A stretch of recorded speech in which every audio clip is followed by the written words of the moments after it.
Olá, pessoal, sejam bem-vindos à nossa aula sobre o tema do ENAD. Eu sou a professora Franciele Rocha e hoje falaremos um pouquinho sobre o desenvolvimento motor, o desenvolvimento humano. E antes disso, vou apresentar rapidamente para vocês.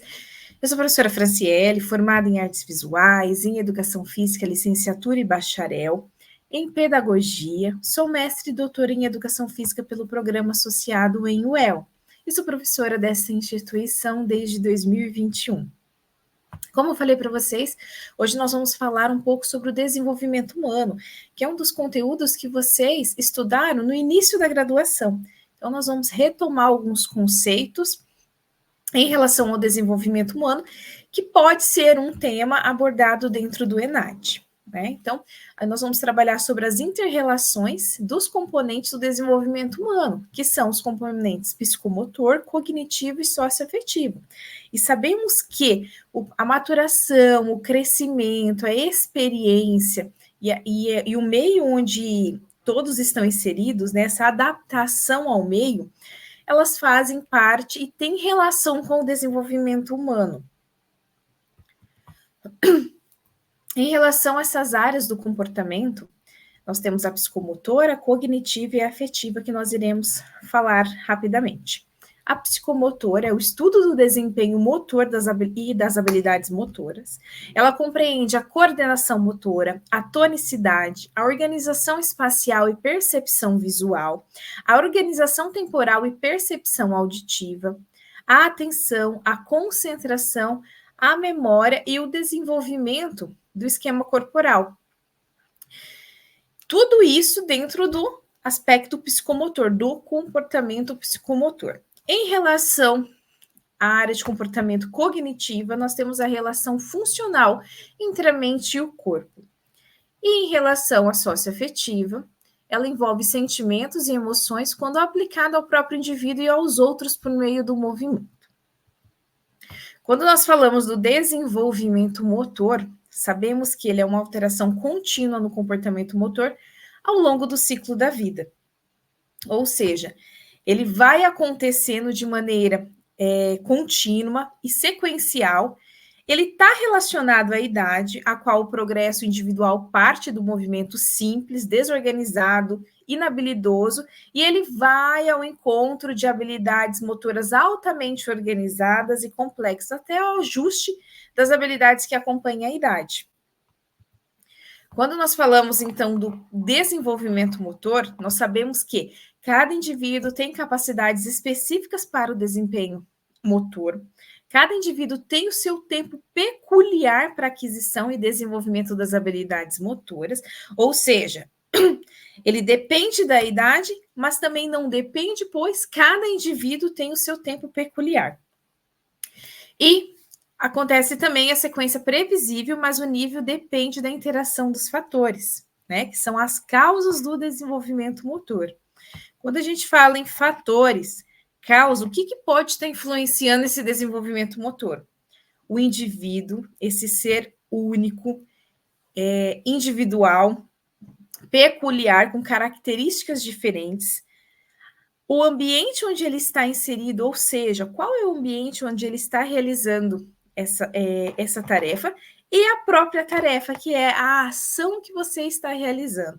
Então, todos esses três aspectos são causa para o desenvolvimento motor. Quando nós falamos do indivíduo, nós estamos falando de um indivíduo sobre a hereditariedade, sobre o crescimento, a maturação, os fatores intrínsecos que vão ter relação nessa causa. Quando falamos do ambiente, é a experiência, o aprendizado, o encorajamento, as oportunidades e os fatores que são extrínsecos, que não dependem daquele sujeito. E a tarefa é a própria tarefa a ser desempenhada pelo indivíduo, ou seja, a ação que ele está fazendo naquele momento. Quando nós falamos, então, da teoria desenvolvimentista, que estuda esse desenvolvimento motor, ela é tanto descritiva quanto explicativa, porque ela se interessa com as pessoas, tipicamente, de acordo com as faixas etárias particulares dela, ou seja, é a descrição e o que faz com que essas características ocorram, ou seja, a explicação. Por isso que ela é considerada descritiva e explicativa. Dentro das categorias do movimento, nós temos os movimentos que são considerados estabilizadores, locomotores e manipulativos. Quando nós falamos, então, em movimentos estabilizadores, nós estamos falando de qualquer movimento no qual algum grau de equilíbrio é necessário. São movimentos não locomotores, não manipulativos e movimentos axiais. Por exemplo, trouxe alguns exemplos aqui para vocês: o girar, o virar, o empurrar, o puxar, posturas invertidas e rolamentos. Esses são os movimentos que exigem, então, um grau de equilíbrio para tal execução. Quando falamos, então, de exercícios locomotores, nós estamos falando de movimentos que envolvem mudança na localização do corpo relativamente a um ponto fixo na superfície. Por exemplo, o caminhar, o correr, o pular, o ficar em um pé só, saltar, rolar. Esses são movimentos considerados locomotores. Quando falamos, então, em movimentos manipulativos, nós estamos falando de movimentos mais rudimentares, pois eles envolvem a aplicação, a recepção de forças de objetos, refinados, porque ele envolve o uso intrínseco de músculos da mão e pulso, intrincado, perdão, rudimentares. Quais são esses movimentos rudimentares? O arremessar, o apanhar, o chutar, o derrubar objetos, o prender, o rebater, e movimentos refinados. Aí aqui eu trouxe para vocês como o cortar, o digitar. E essa combinação de todos esses movimentos, nós temos algumas ações específicas. Por exemplo, o pular corda, que exige, então, um grau de equilíbrio, por isso ele é considerado um exercício de estabilizadores, locomotores, porque você tem aquela ação, você precisa movimentar, e manipulativos, porque você exige o girar a corda naquele momento, assim como outros esportes, né? Futebol, voleibol. Então, toda essa combinação dessa categorias de movimentos, nós temos, então, a combinação dentro dessas modalidades. Por exemplo, então, aqui no exercício de pular corda, estabilizadores, manter o equilíbrio, locomotores, o salto, manipulativos, o girar a corda. Outro exemplo, jogar futebol, são exercícios estabilizadores, você precisa esquivar-se, alcançar, girar, virar-se, como locomotores, o correr e o saltar. Manipulativos, driblar, passar, chutar e cabecear. Esses, então, são os exemplos dentro da combinação de movimentos. Durante o ano, quando vocês estudaram um pouco sobre o comportamento motor, o desenvolvimento motor, vocês estudaram uma ampulheta, né? A ampulheta tão conhecida, que é a ampulheta de Galahu. Ele é um modelo de desenvolvimento motor durante o ciclo da vida, que é proposto por Galahu. Aí aqui nós temos, então, algumas fases. A fase motora reflexiva, a fase motora rudimentar, a fase motora fundamental, a fase motora especializada. Quando nós falamos, então, da fase motora reflexiva, nós estamos falando de dois estágios, o de decodificação de informações e codificações de informações. Compreende o período de dentro do útero até 4 meses pós-natal, dentro da codificação de informações, e no estágio de decodificação de informações, um bebê de 4 meses a 1 ano de idade. Dentro desses movimentos reflexos, né, aqui vou abordar para vocês, são os primeiros movimentos que o bebê faz, eles são considerados reflexos, são movimentos involuntários, controlados subcorticalmente, que formam a base para as fases do movimento motor, ou seja, são a partir desta atividade reflexa que o bebê obtém informações sobre o ambiente imediato onde ele está inserido. São as reações ao toque, à luz, a sons que provocam atividade motora involuntária. E essa fase desempenha um papel importante para auxiliar a criança a aprender mais sobre o seu corpo, o seu mundo exterior. Em relação também aos reflexos primitivos, eles são agrupadores de informações, porque eles ajudam a estimular a atividade cortical e o desenvolvimento. São caçadores de alimentação e de reações protetoras, porque há evidências de que sejam filogenéticos por natureza e ainda são os reflexos de sugar e procurar pelo olfato são considerados mecanismos de sobrevivência. Por isso que nós utilizamos os termos de sobrevivência e proteção quando nós falamos de movimentos reflexos. Já os reflexos posturais, eles são similares a comportamentos voluntários posteriores. Eles estão relacionados à mudança na orientação para com os ambientes e aos mecanismos estabilizadores, locomotores e manipulativos. Dentro, então, do estágio de codificação, que é o agrupamento das informações, ele inicia-se, então, aproximadamente ao 3º mês gestacional até o 4º mês pós-natal. E o estágio de decodificação, que é o processamento de informações, ele inicia-se a partir do 4º mês pós-natal e vai até aproximadamente 1 ano de idade. São precursores dos movimentos voluntários, que vão aparecer entre o 9º mês e o 15º mês após o seu nascimento. Esses reflexos, então, eles serão inibidos antes do seu aparecimento. Aqui, vou mostrar um pouquinho para vocês sobre os movimentos reflexos primitivos, né? O primeiro é a reação. Eles podem ser provocados ao colocar o bebê em posição supina e bater levemente em seu abdômen, ou com a produção de um sentimento de insegurança no apoio, deixar a cabeça do bebê caia para trás a uma distância curta, claro, um barulho alto ou pela própria tosse ou espirro do bebê. E esses movimentos, né, essa reação, ela é presente do nascimento até aproximadamente 6 meses de idade, que é considerado como reflexo de Moore. Ela é uma extensão repentina dos braços, dedos, pernas e pés e suave tremor nas mãos e membros, nas pernas e membros. Mais utilizado como diagnóstico, desde a ausência do nascimento, acontece por meio da persistência, que é o atraso sensório-motor, e a assimetria, a lesão de um lado do cérebro. Já o reflexo de busca, né, é o auxiliar na nutrição adequada, acontece desde o período de pré-natal até o 3º mês. Ele é forte nas 3 primeiras semanas depois é substituído por reação direcionada de posicionamento da cabeça, que é um movimento proposital, e ele estimula-se a área ao redor da boca. A cabeça volta-se para a direção do estímulo, por exemplo, no seio materno, dos dedos, o estralar dos dedos.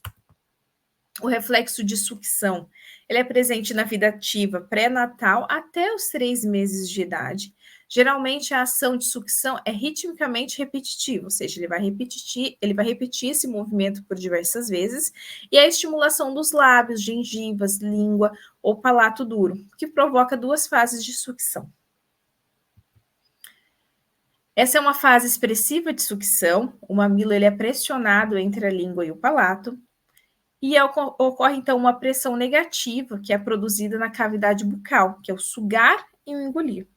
E esse reflexo de sucção, ele de busca, né, pode persistir até o final do 1º ano de vida, mas o movimento de sucção desaparece como reflexo no final do 3º mês, mas persiste como uma reação depois voluntária. Dentro do reflexo, agora nós temos um outro reflexo de preensão palmar, é um dos primeiros a se manifestar, presente do nascimento até o 4º mês.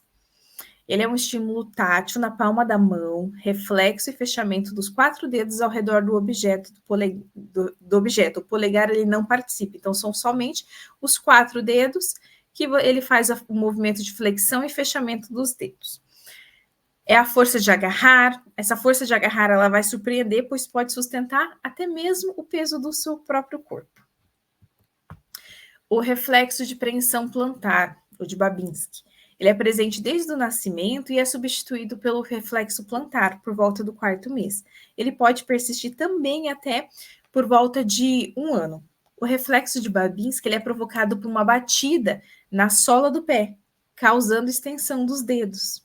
À medida que o sistema neuromuscular amadurece, o reflexo é substituído pelo reflexo plantar, que é a contração dos dedos dos pés quando existe estimulação da sola. A persistência do reflexo de Babinski após o 6º mês pode ser indicação de falha do desenvolvimento. Então, é importante ficar atento a partir do 6º mês. Aqui é o movimentinho, ó, dos dedos. Então, aperta e os dedos flexionam.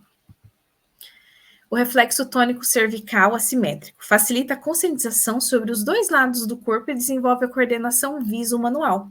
Os bebês prematuros e típicos, frequentemente ao nascer em prematuros e raro ao nascer em típicos, provocado em bebês de 3 a 4 meses.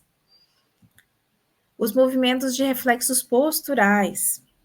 Aqui o labiríntico, relacionado à postura ereta, inclinando para frente, para trás, para o lado. O bebê mantém a cabeça ereta, movendo em sentido oposto ao deslocamento do corpo. Esse é considerado, então, o reflexo labiríntico. Ele inicia por volta do 2º mês e mantém-se até o 6º mês. Após o 6º mês, a visão torna-se importante. Ajuda o bebê a manter ereta a cabeça e a postura corporal contribui para o desenvolvimento do bebê para frente.